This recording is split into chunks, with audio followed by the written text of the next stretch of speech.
Hello and a warm welcome to all of you. Hope all of you are doing well today. Being a good person is not hard, but it doesn't just happen. As much as anything else, you have to want to be good, to be a good person, and make choices that correspond with your beliefs. No matter where you are in your life, you can make the choice to change. Joining us today, Sharona Stillerman, a practicing Raj Yogi for the last 38 years, left Boston in 1998 for Tel Aviv to open a center of Brahma Kumaris. She now coordinates BK activities all over Israel, helping people to find peace of mind and the inner resources to live day by day with hope. Before moving to Israel, she coordinated the BK Center in Boston and also worked as a senior lecturer in English at Boston University for 15 years. So let us all welcome Sister Sharona. Good morning for you, right? Yes. And warm We're welcome. just about to leave the morning. Thank you for joining us today. Yes. So over to you now, sister. Thank you very much, first of all, for this invitation. Indeed, it's an interesting subject, isn't it? Not just good, but being quietly good. In fact, I would say it's a very important subject, very much related to the call of time. The call of time. So why? Because as Sister Javine was saying, we all know the benefit in being good. Being good would not be new news. And yet, this title, I feel, actually can be a response to the crises we see in the world today. Why? Why? Because, as we would all know, goodness moves us forward. If we're patient enough, we see that. Faithful enough, we see that. There's such a thing as karmic accounts, karmic debts,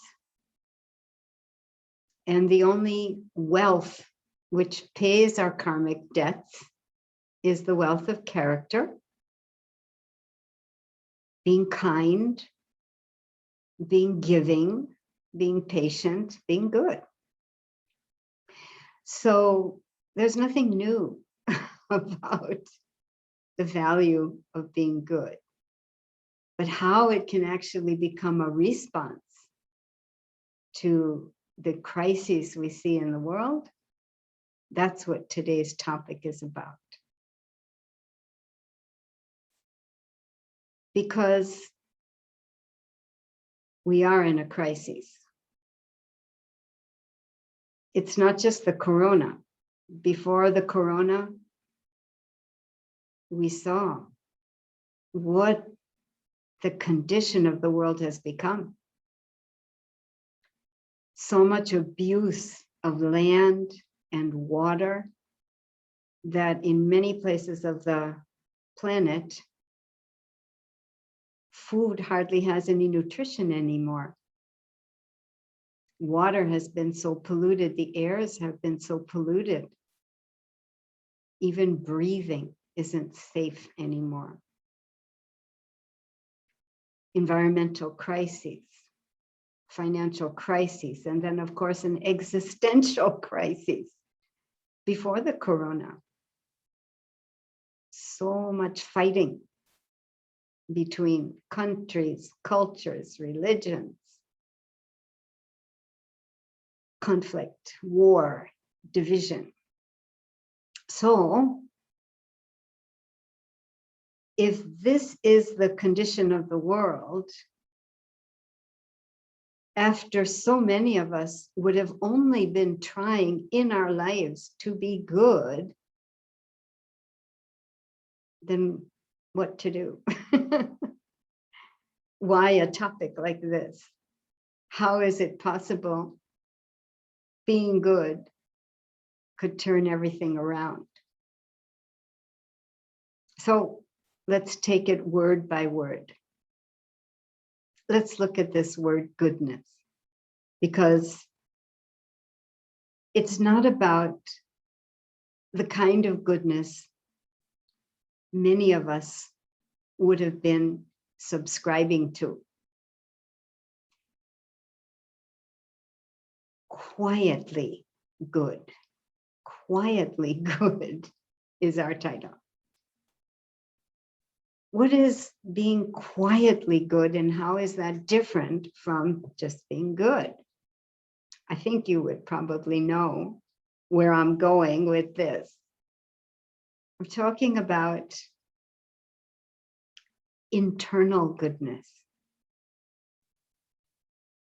not external goodness, because we've gotten very good at being externally good. We know how to look giving and calm and respectful. We know how to create the performance. But this is not being quietly good. Quietly good means inside me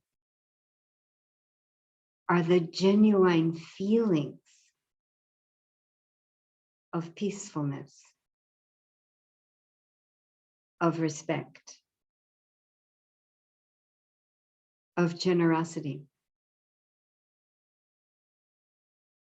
So it's not like I'm being generous on the outside, but inside I'm counting everything because that person just keeps taking and never gives back.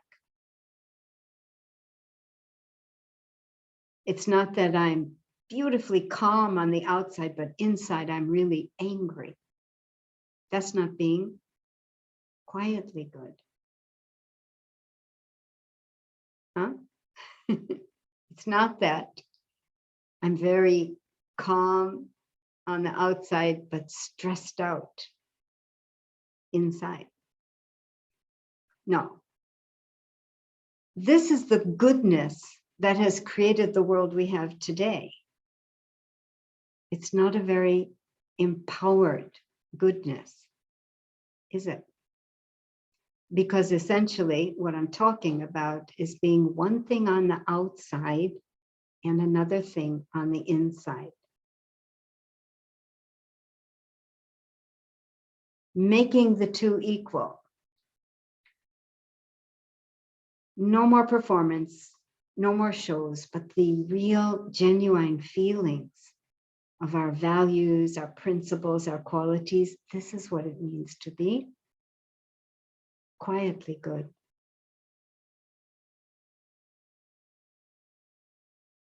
So the real question is, of course,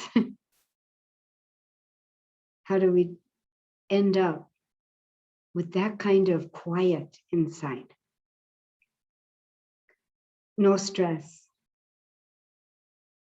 no bossiness, controlling, no depression, no inferiority, superiority complexes, no anger, but just those beautiful virtues and values that we want for our life and for our relationships and for the world. So that's the next really good question, isn't it? How can we come from genuine feelings of goodness? And in this, I would like to share good news and bad news. Which do you prefer first, the good news or the bad news? I'm going to start with the good news. The good news is that, you see, these feelings that we want, like love or happiness. From love comes the ability to be respectful.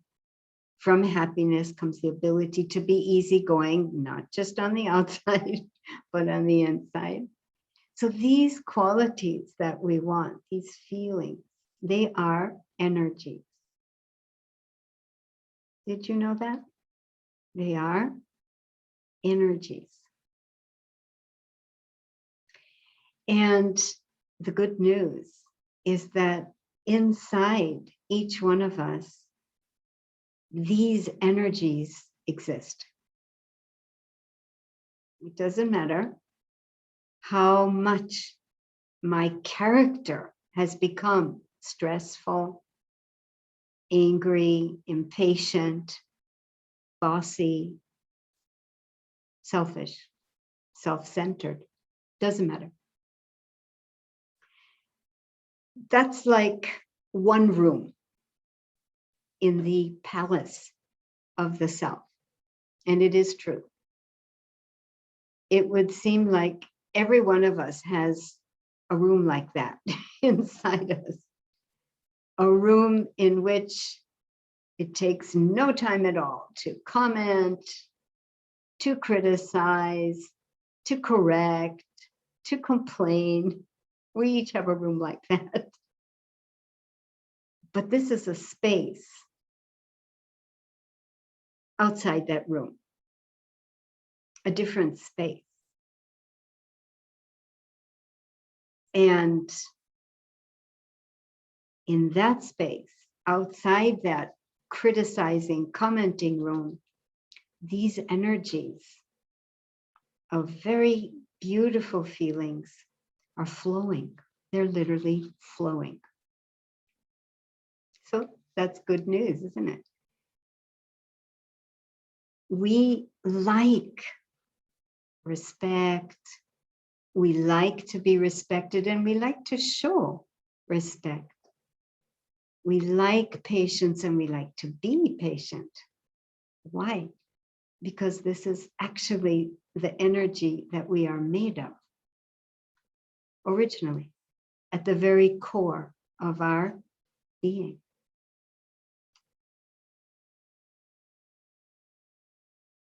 No matter how much anger or depression has become your character, nobody wakes up in the morning and says, you know, what I need today is a really good depression. Nobody says that. Because depression is not what we are made of. That's a very different energy. It's there. It has its own room in the palace of the self. But at the core of my being, there's only these beautiful, divine, very elevated energies.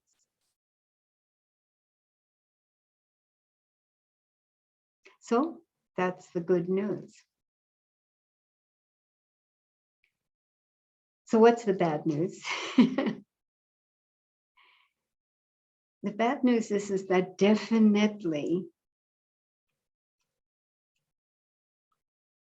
something has happened to my ability to access that part of myself. Bad news is somehow I seem to have locked myself in the bathroom of the palace of the self. where there's the worst of me. And I can't seem to find the key. This is the bad news, isn't it? We don't want to be criticizing and complaining and judging and correcting and controlling. We don't want that. But again and again, that's the pattern we fall into. This is the bad news. Seriously, we're locked, we're blocked, we're trapped. I'm going to switch analogies.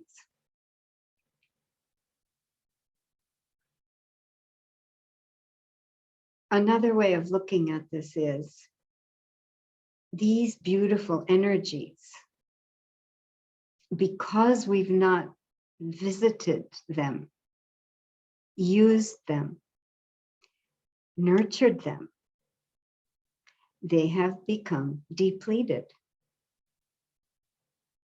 This is the bad news. They are still there, flowing at the very core of my being, but in an extremely depleted condition. So, for example, your cell phone.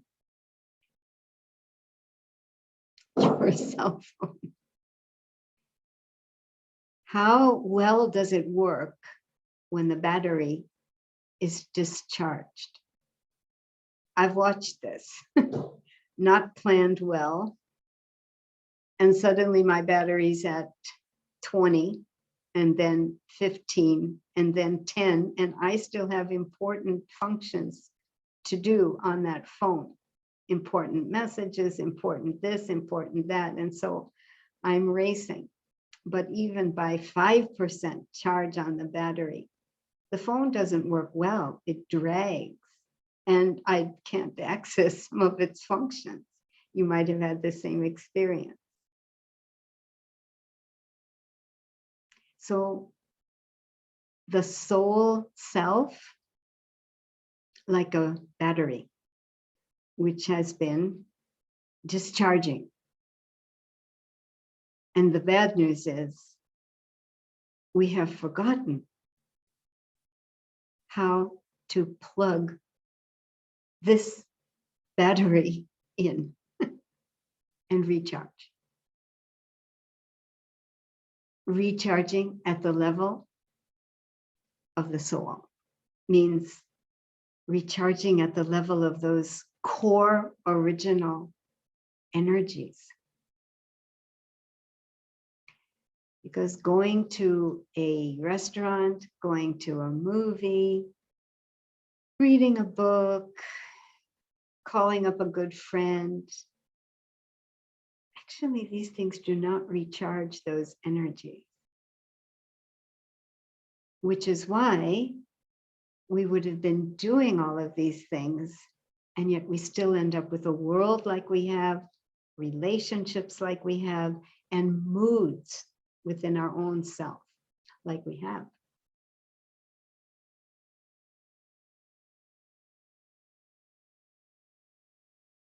So good news, but bad news.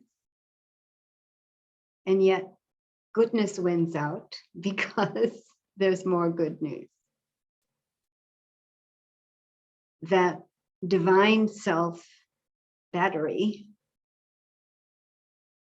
is rechargeable, and it is possible to remember how to recharge the self at this deepest level. There is a universal plug, you could say. And these highest feelings that we so much need in our lives can be recharged and restored. And this is where we come to the being part of this title. We've looked at goodness.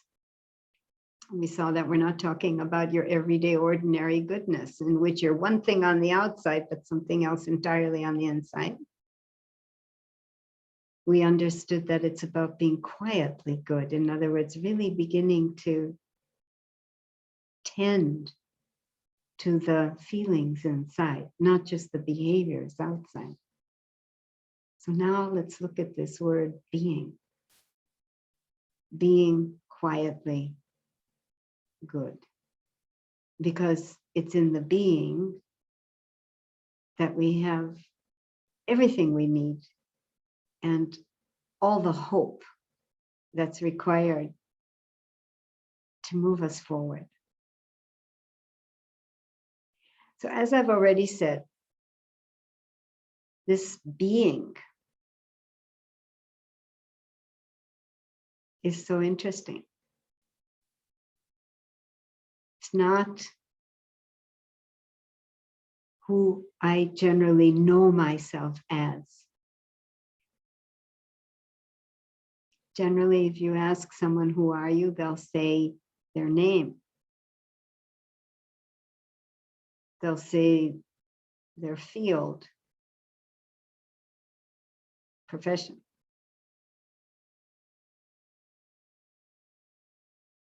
But to give this as your introduction is like receiving a gift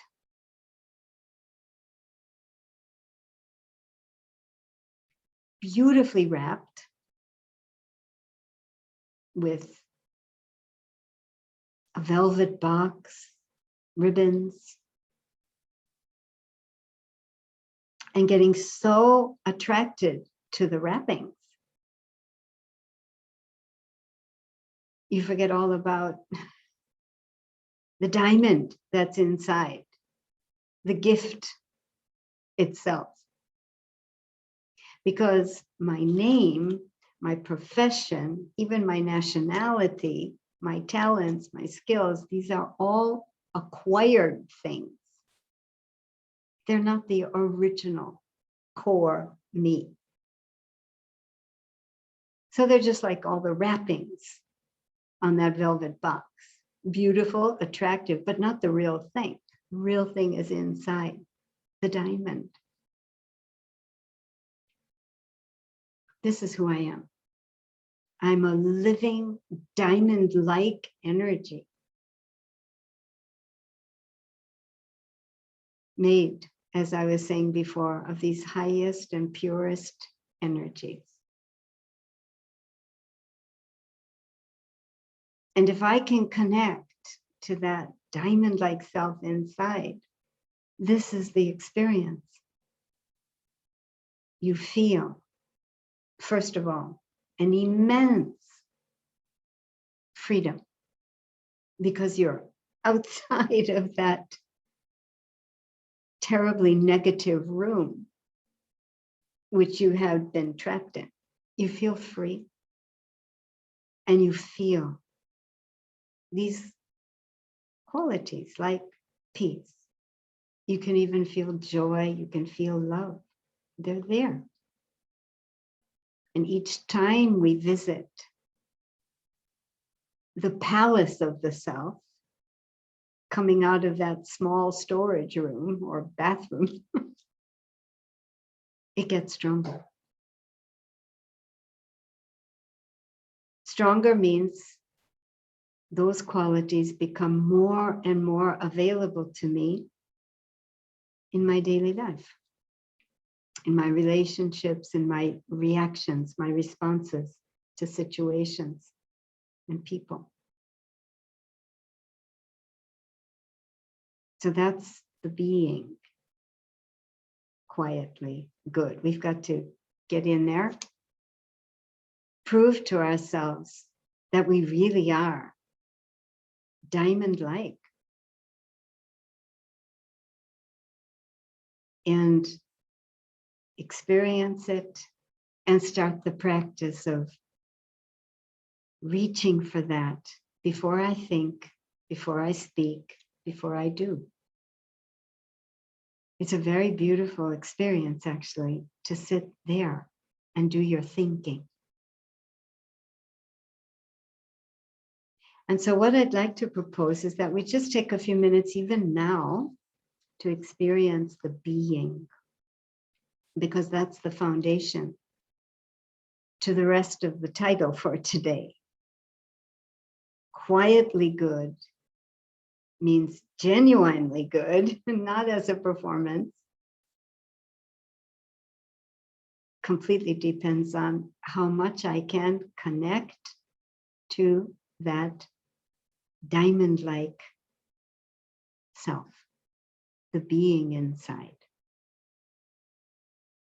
So if it's okay, very simply, you can close your eyes or you can keep them open, focusing on that picture behind me, which is about as close a representation of the being that we can get, just that beautiful point of light.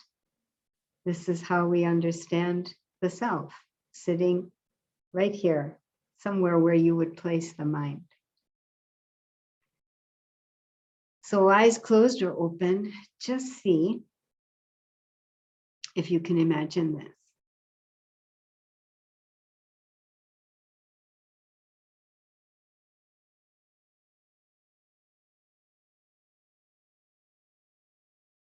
Can you imagine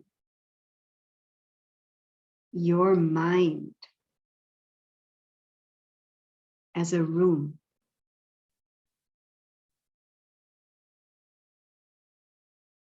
And can you go into that room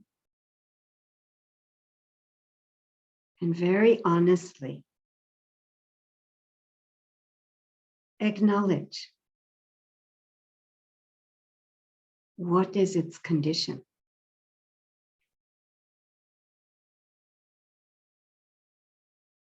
There could be piles of thought stacked everywhere.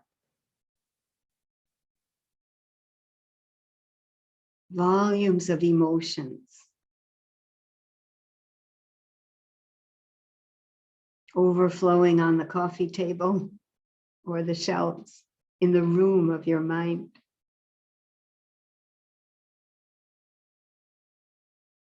It might be so long since you have gone into the room of your mind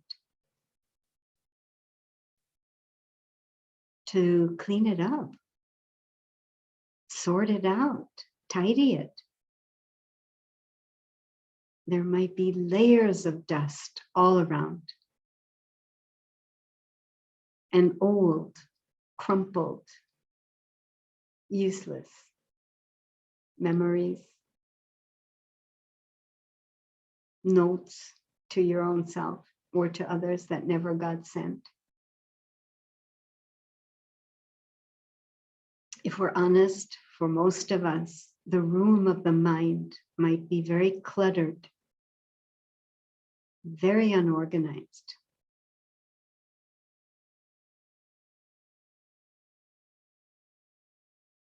No fresh air even to breathe. And yet, as you look around this room of the mind, imagine that you see at the far end of this room a door.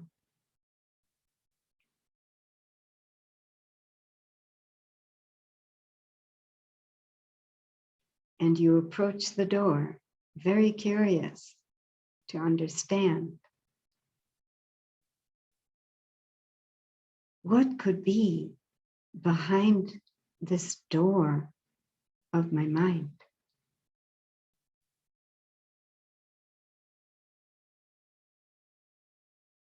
And you reach the door.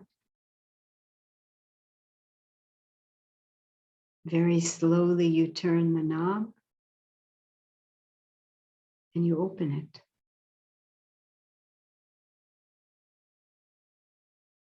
And find yourself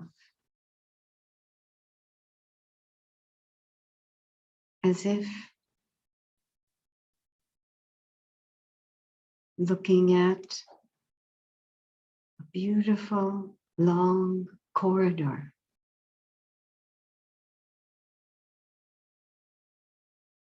Very spacious, beautifully carpeted, with amazing paintings on the wall. Beautiful, beautiful, soft lighting. And you step into that corridor, moving down the corridor.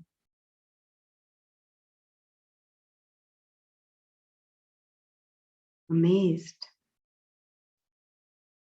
by the spaciousness and the beauty of this corridor. And you see, just up ahead, another door on the left.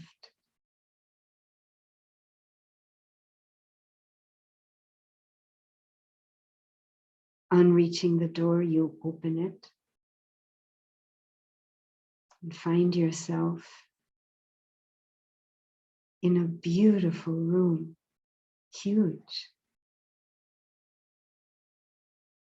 beautifully appointed, thick carpeting, luxurious couches, armchairs, beautiful tables crafted by wood, handmade. Everything in this room is so beautiful.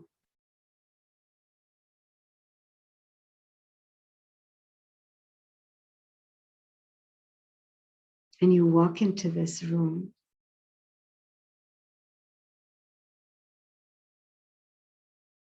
and settle yourself in one of these comfortable chairs.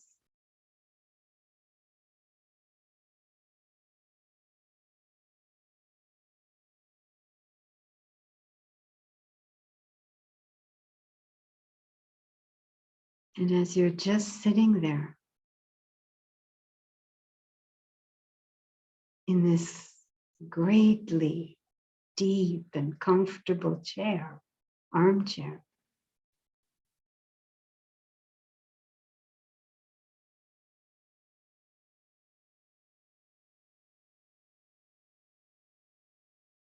you realize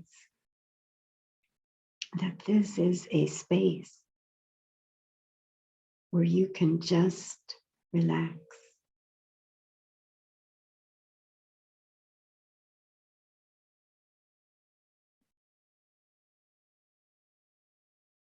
This is a space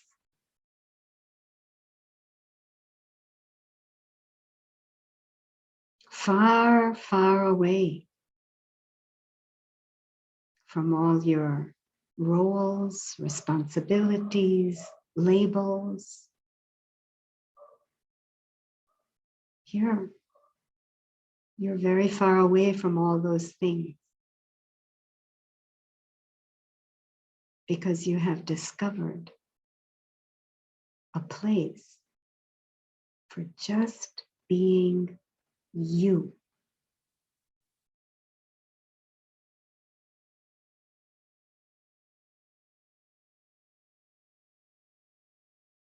You have discovered a place for just being.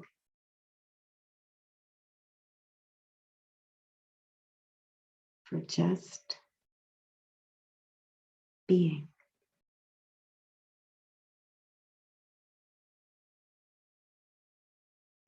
Feel the quiet.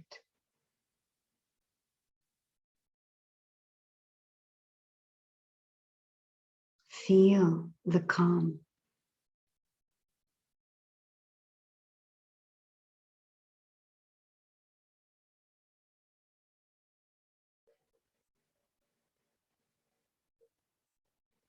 In this space, you can feel so free. And in this freedom, there is so much gentle quiet peace, peace, so much peace.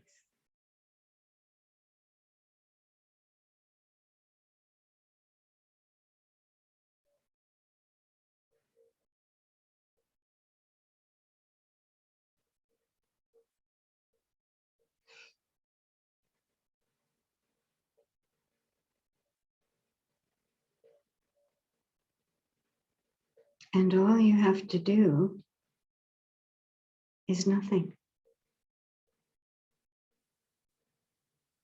All you have to do is just be.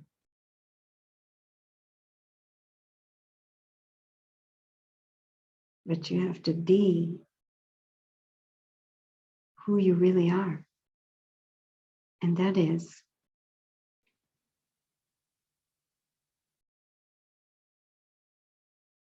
very peaceful,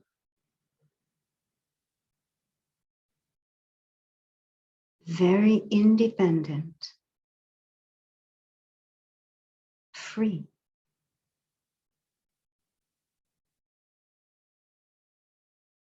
Intelligence.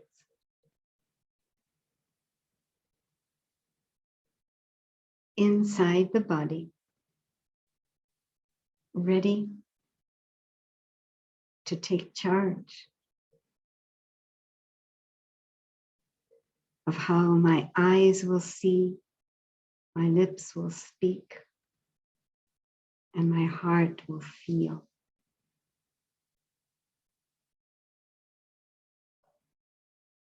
And as I get ready to come back to my roles, my responsibilities,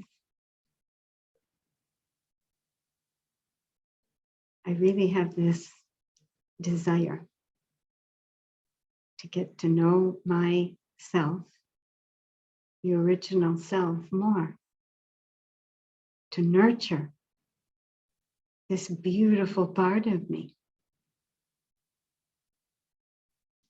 so that I can bring such pure feelings, genuine feelings to all my brothers and sisters, the whole world.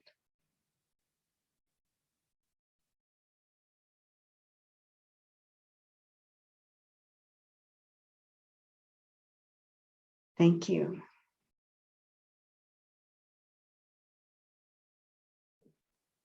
Thank you, sister. That was wonderful. I think we need to visit this place and be, just like you said, just be yourself more often during the day, because as and when we come across circumstances or we come across people, situations, we go back to that being good, but only being good from the outside. But inside, there's a lot of chatter and a lot of noise going on. It's a habit, isn't it? But there's more good news, Jabin Ben. There's more good news. Because this charges us. It charges the battery, as we were saying. But there's a much bigger battery. I should say a much bigger plug, a much bigger outlet for me to plug into. And this is why today is a good news day only. This was only one bad news and all the rest is good news. Because this is what we call meditation, right? Definitely meditation is going to help me be a better person from the inside out. And when we're talking about inside out, no duality, we're talking about power. My goodness will have power to it. So what does that mean? It means that I don't need to suffer for being good. We can know our goodness doesn't have any power to it. The charge is depleted. When all we're trying to do is be good, but there's pain, emotional pain, we get hurt, we get disappointed, we have failed expectations.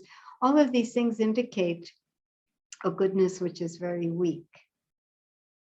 So meditating can definitely charge those energies, make them strong enough so that there's far less neediness, far less pain involved in being good, but it's not enough. Not enough to do what I said can be done with goodness. I was saying that it's actually the call of time. Being quietly good is going to confront all the crises in the world and turn them around. So for that degree of goodness, we need a bigger outlet. And so here I'm talking, of course, about God. And how the biggest good news of all is that God is accessible in new ways in these times of such extreme crises. God is available in new ways. And one of these new ways is just simply to get onto his wavelength. Because God is also a being. But God is the supreme being. Because God only has a palace of the self. There's no small storage room for getting trapped in, no bathroom, so to speak, in which there's only rubbish. Total, complete palace. In other words, God's energy always remains so elevated, so pure, so divine. He's like an ocean of peace, an ocean of joy. These are energies. And I, the soul, I, the being, am made of those energies because I am the child of God, made in his image. This is how. I look like that sparkling light behind me, and he looks like that sparkling light behind me. It's not to say that I am him or he is me, but really, it is the relationship of mother, father to the child. So how do I get onto that wavelength, which would just carry me there, to enjoy such experiences of closeness to God, source of everything good, every good feeling? This is how. Get out of that small room into the palace of the self, and you're halfway there. You just need to add this awareness that you're not alone in that room. The company of God can be experienced so easily.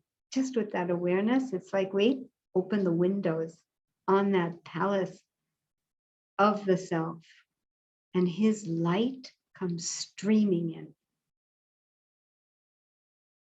And I'm enjoying not just a beautiful room and incredible feelings of freedom and peace, but I'm enjoying the light of God. And in case my own light hasn't been enough to wash away whatever feelings of worry or depression, hopelessness I might feel, sitting there in that palace of the room, windows wide open and God's light streaming in, I can tell you that light will wash it away. Will wash it away. So this is very, very good news, isn't it? We have such a resource once we've understood being. Not only am I a resource for genuine goodness, but God is there in a relationship with me, just waiting to be with me like this and recharge me. Just waiting. And the final good news before we do one last meditation, to be able to experience this yoga, because making this connection with God is yoga, not just meditation. The point is that when I'm connecting to the source of these energies of goodness, my goodness carries the strength to reach all four corners of the planet, not just serving myself or those around me.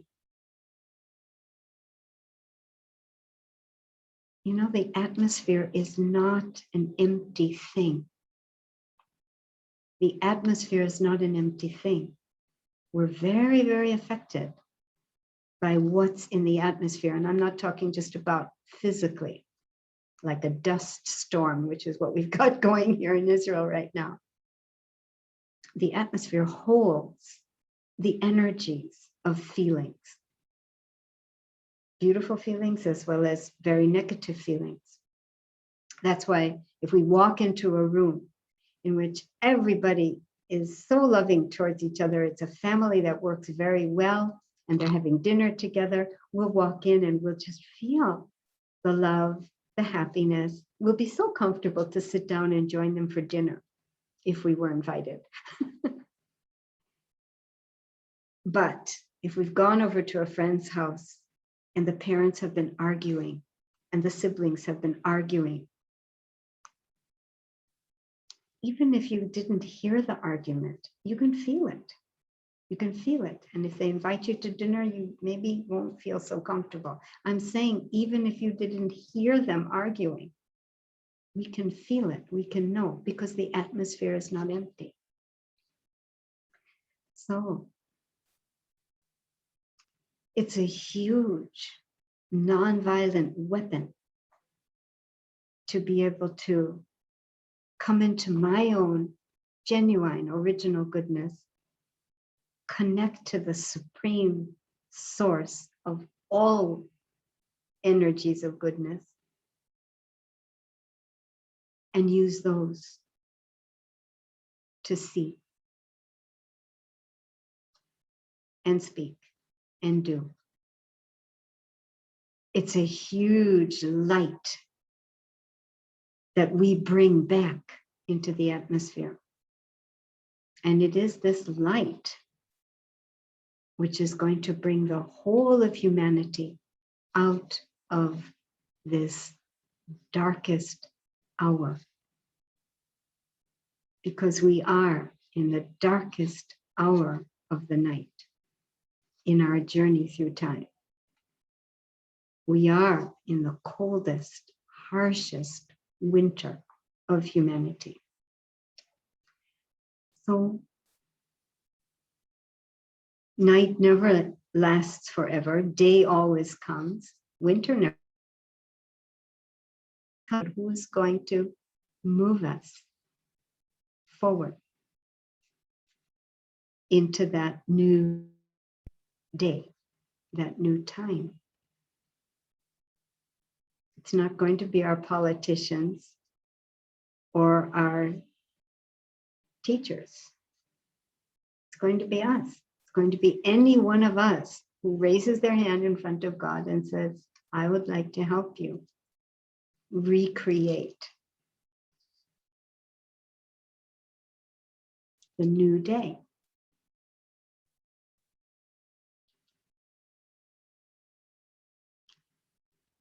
So this is how being quietly good is a very powerful, important equation for dealing with the crises of these times. We can replace what's gripping the heart of humanity now, the fear, the anxiety, the distress. We can replace that with peace and love. This is the light of God. And in so doing, finish the night and begin the day. So to finish up, we can take one more meditation or yoga, as we say. Jabin, Ben, what do you say? Yes, sister, that would be good. Okay.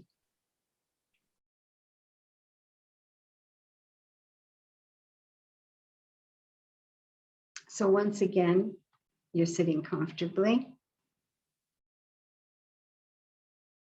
Eyes open or eyes closed. Whatever allows you to see what I'm saying.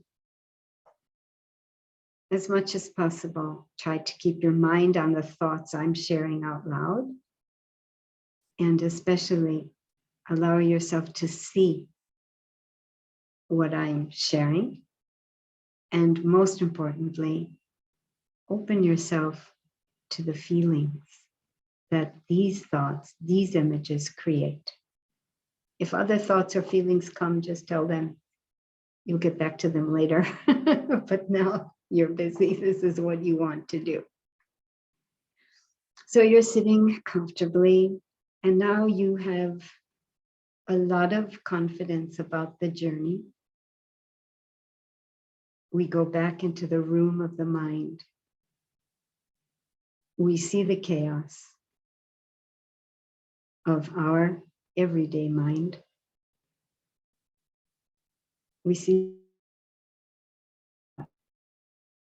the stacks of memories, images, emotions. But we're not distracted. We know why we've come into this room. We want that door. So we move to the door at the back of the room of the mind. And sure enough, when we open it, there's that beautiful corridor again. So spacious, beautifully lighted, and beautiful paintings on the wall. And once again, we move down the corridor and we see that door on the left. We open it. And sure enough, there's that same beautiful palace of a room waiting for me. Actually, calling me.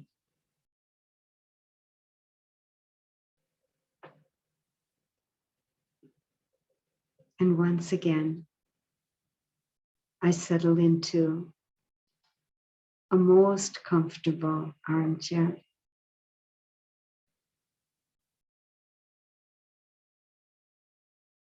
Just allowing every part of me to relax into its deep, comfortable cushions.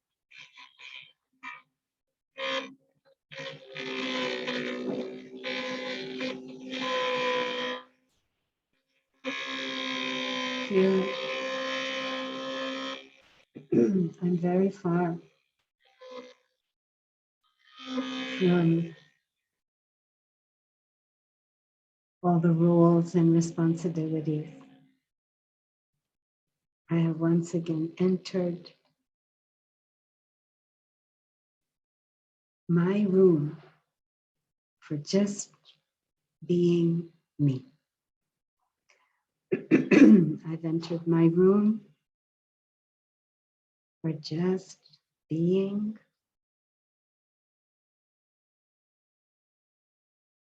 for just being.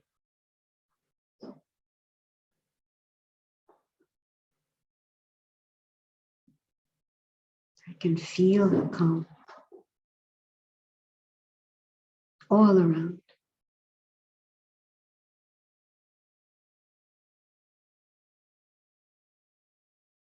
And then there's the thought.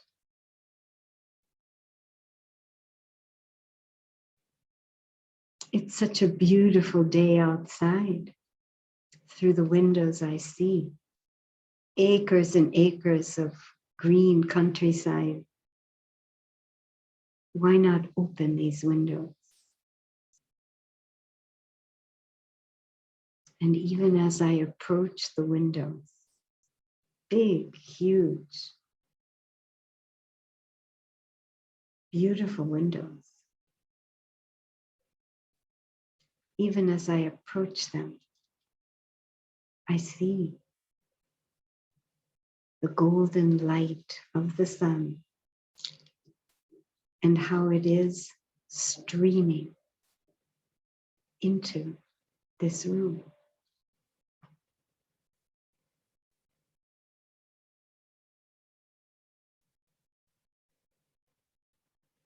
And as I open the windows, these rays of light seem to come right to me,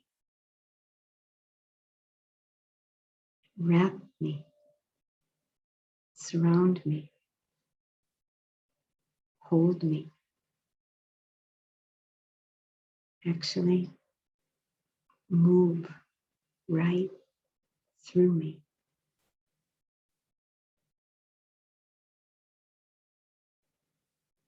Filling me with that same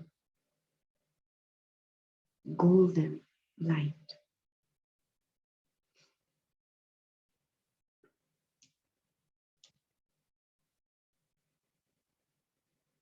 And I feel so full of his light.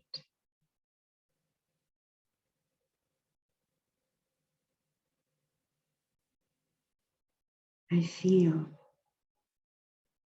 so close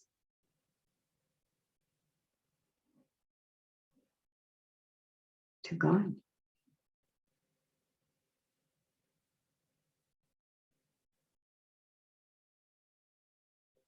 And I really open myself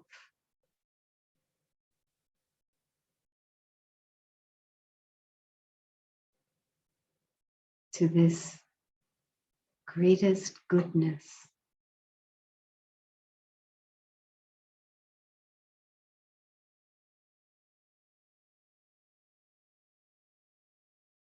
I am a child of God.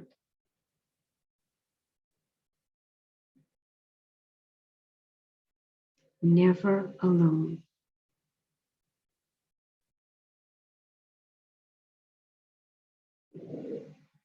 And always, always able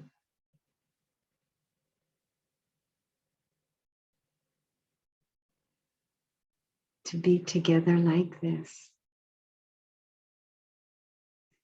and make everything good in me strong, genuine, pure, true, so that as I take up my roles and responsibilities in the world, I can be an instrument of truth to all my brothers and sisters, the whole world.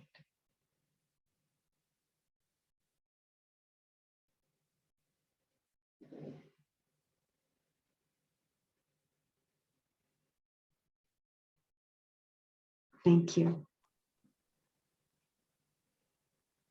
Thank you, sister. That was lovely. I like what you started with, that goodness moves us forward and that we need to prove to ourselves that we are diamond-like. That is a beautiful feeling that comes when you tell yourself that I am diamond-like, and that we don't have to prove it to anybody else but to ourselves. Very good. Yeah. And to feel independent, free, intelligent, peaceful, just by practicing this. So being a good person isn't hard, but it takes a consistent approach. By using the traits that you shared with us today, anyone can be truly a good person from inside or within, quietly good, like you said. And with good humans, the earth receives good vibrations and calamities are minimized. So, the total effect of being good. Thank you, sister. So, we have a few questions. Ah, The first question is, how do I get over the feeling that I am not enough?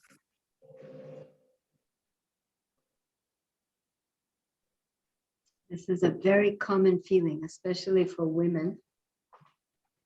And it creates a lot of the competing and comparing and just nurtures every kind of insecurity. It's a very deep, deep personality trait to think that I'm not enough. We have to really get very serious about that particular habit, emotional, mental habit. Meditation, such as I described. We need to understand this diamond-like self. Culture, education, everything teaches us to focus on the wrapping. Make yourself a really velvety, beautiful box with all sorts of ribbons and decorations. Everything is trying to get us to focus on that and that our value is that. Nobody's helping us remember that that's just the cover. The gift, the treasure is inside. We need to practice. We need to practice coming out of that small room and sitting in that big palace. We need understanding. And from understanding this diamond self, talking to this diamond self, nurturing this diamond self. You know, there's a story, very short. Maybe we still have time for it. There's a Native American Indian father who says to his son, you know, there is a devil inside me and he's fighting. There is a devil and an angel inside me and they are fighting. And the boy said, really? Who's going to win? And the father said, the one I feed. So we've got to get knowledgeable about this diamond-like self. And then beyond understanding this part of me, we have to give time. Sit down and experience that diamond-like self. And then we have to put it into practice. Next time I get embarrassed or I'm shy or I'm feeling I'm not good enough, I'm just remembering what I've understood about the value, not just of my diamond self, but of being genuinely good in a world like we have today. And practice being genuinely good. And then sharing the good news. All of these things nurture the truth. The truth is that original diamond-like self. That's the truth. Plugged into, the analogy doesn't hold up, but I, the beautiful self, do not stand alone in this. The value isn't just of my diamond-like self, but of the one who has shaped me, polished me, so that I could be so beautiful and sparkling. There's nothing more valuable right now than the energy of true, polished, pure goodness. It can turn everything around. It can pay all our karmic accounts, not just individual, but national, cultural, global. I hope that helps. Thank you, sister. That was excellent. I think we need to remind ourselves again and again, like you said, that we are diamond light whenever we feel low and we feel that we are not good enough. Yeah. So thank you for joining us today. And thank you, everyone. Our next session will be on the 3rd of April at 4 p.m. Jakarta time. Do look forward to have you join us once again. I have dropped my number in the chat box to feel free to message me so that I can update you with the details.